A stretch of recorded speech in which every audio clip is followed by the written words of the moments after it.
I ruined my relationship because I couldn't handle her silence. During a month she warned me she'd be unavailable. And now she says I crossed a line by showing up at her door. My girlfriend lives in my apartment complex and I met her one day in September while I was out walking my dog. We ended up going on a date that same night and pretty much instantly hit it off and started hanging out with each other almost every day. We would spend whole days together on weekends and we did so many fun things together. I really enjoyed her company and started seriously falling for her. My girlfriend warned me in November that from mid-month to December 15th she would be unavailable. I thought that meant that I wouldn't be able to see her that often. I didn't know that it meant communication from her would become almost non-existent. She stopped texting me the usual "I miss you" or saying "good night handsome." It started going longer between texts. After a half week of this I talked with her and asked if she was okay, and if we were okay. She explained that we were okay but she was just incredibly busy and all she really has capacity for is work and sleep, and maybe stopping to eat. But she apologized for making me feel anxious and said she would try. Well, time went on and it got to be 2 weeks since we had spent any time together. I had gotten to see her a handful of times for maybe 5 minutes in passing. Then my texts and calls started going unanswered. She had told me the last time we were able to speak on the phone that if I ended up getting off early enough on the following Saturday that I could come over for a bit and we could hang out. I called her that night and it rang to voicemail. I walked my dog when I got home and when I walked by her apartment I saw that all of her lights were off. So when I got home I texted that it looked like she passed out and I hope she got some good sleep. I didn't hear back for 3 full days. It didn't look to me like her car ever moved out of her driveway. I never saw lights on passing by her house. I started to get worried about her because I know she struggles with certain health issues, is super stressed and hates her job. It seems like she suffers from symptoms of depression. So I texted her just saying I wanted to check in on her and it makes me feel worried when I don't hear back for this long from her. I still didn't hear anything that day. By the following day I was extremely worried about her. I couldn't think about anything else. I reached out to her best friend and asked when the last time that she had heard from her was. She told me it was the prior week. I expressed my worry and said I wanted to give her space but that I was getting worried and I was thinking about going to check on her. Her friend told me that 4 days is plenty of space and that I should go check on her. I went home on my lunch break, and I walked over to her house. My anxiety was in my throat. It was still dark in her house from what I could see. Her blinds were all closed. I knocked on the front door. No answer. I rang the doorbell. No answer. I knocked again a bit harder. No answer. I rang the doorbell again. No answer. I knocked hard enough that I felt like she would be able to hear it from the bedroom. No answer. I had my phone out with her text message up and I start seeing the typing bubble. I am on AF King client call, stop knocking.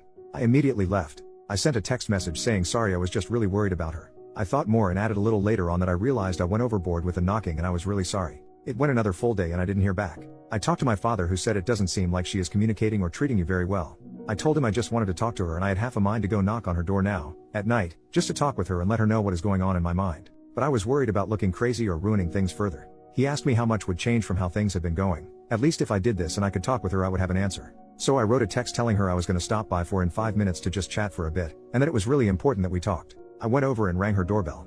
No answer. So I went home and wrote a text telling her how much I liked her, and how this whole situation was making me feel. How I was feeling like I was being ignored and being treated less than. How I needed at least some communication. How a single text every once in a while would go such a long way. I told her this wasn't a "you need to call me tonight or it's over," but I said I needed to hear from her. I woke up the following morning to see she had sent me a long text around 4 a.m. telling me how busy she has been, which I knew. How she has barely had capacity to even get to her desk. That she has been working 14-hour days and just crashing. Telling me that she'd already told me she would be unavailable. She said coming to her door while she was working and banging on it was incredibly uncalled for. She said her car had clearly been moved. She said that me doing that while I knew she would be unavailable, and she was at work, she works from home, during work hours is a hard line for her.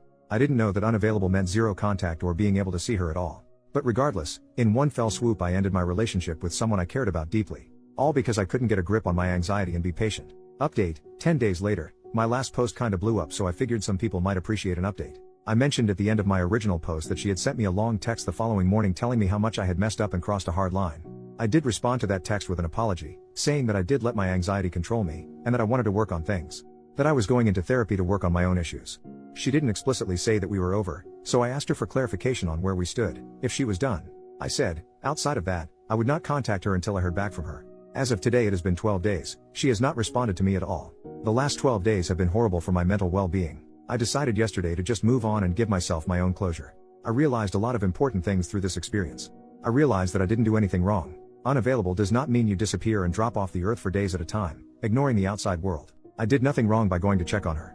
I did what I did out of love, caring, and worry. I did what I would hope a partner would do for me. No one is too busy to text a single time in 4 days. I realized that I need to take care of myself and assert my own boundaries. I learned some important needs and expectations I have of relationships. I learned about my own codependent and anxious tendencies that I need to work on. I realized there were a lot of red flags about this woman that I was ignoring. In the past 12 days, I have taken up meditation, journaling, and daily practice of gratitude. I have gotten into therapy, and back into the gym. I have talked with her best friend again, who hasn't heard from her in about as long as I have. The silence isn't personal to just me, which did make me feel a little better at one point. However now, I am still upset.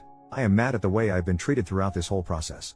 I know this is an extremely busy time for her, and I know she is struggling, but I still have needs and she decided to be my girlfriend. Needs that she is apparently, for any reason, incapable of meeting. Leaving someone who loves and cares about you in the dark for 12 days, when you live a 3-minute walk from each other, is unkind at best. I still don't know what is going on in her head, and I don't know if I ever will. I would still be open to talking with her, and hearing her out. I am extremely unlikely to take her back though. I deserve better. I think my biggest realization is that I can give myself closure, I can detach and take care of myself, and still love her and others around me. I wish I could snap my fingers and be over her, but I know it is going to take a little bit. Thank you for all the assurance, kind words, and those who reached out to support.